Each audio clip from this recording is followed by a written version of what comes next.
السلام عليكم. النهارده هنعمل مع بعض الحلاوه الطحينيه بقوام ناعم وطعم خطير بيدوب في البق كده. يلا بينا نسمي الله ونشوف احنا عملناها ازاي. بس الاول اللي ما تعرفونيش، انا رشا ودي قناتي، ويشرفني جدا متابعتكم. يا ريت تعرفوني بتتابعوني منين، واهلا وسهلا بالمتابعين الجداد، وشكرا لمتابعتكم.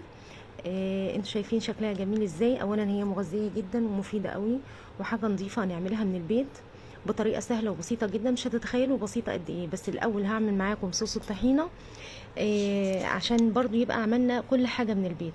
دلوقتي معايا كوبايه سمسم، اخدتها على الطاسه على نار كده وسط، طلعت منها الرطوبه.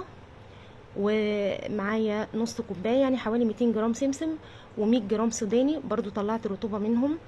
واخدت 4 معالق دقيق، بس ما اصورش المقطع هنا، وبرضو طلعت الرطوبه منهم على البوتاجاز لمجرد بس ان هم يسخنوا معايا. واخدتهم على المطحنه بالشكل ده، ضربتهم مع بعض ايوه كده. وهنزل عليهم بربع كوبايه زيت ونضربهم تاني. ودلوقتي هنزل بالدقيق، 4 معالق دقيق.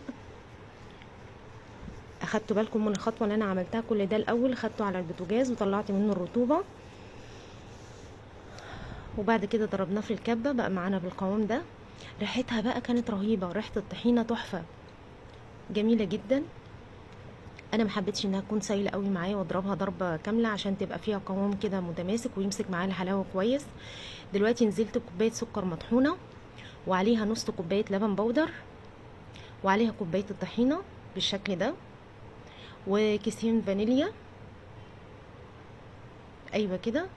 دلوقتي بقى هنمسكها ونبسها بالشكل ده، تقلبيها كويس ايوه، وتحاولي بقى ايه تبستيها بالشكل ده لحد ما كل اللي احنا حطيناه كده يتداخل في بعضه كويس قوي. وتمسكيها في ايدك كده تلاقيها بتتكتل معاكي يعني متماسكه.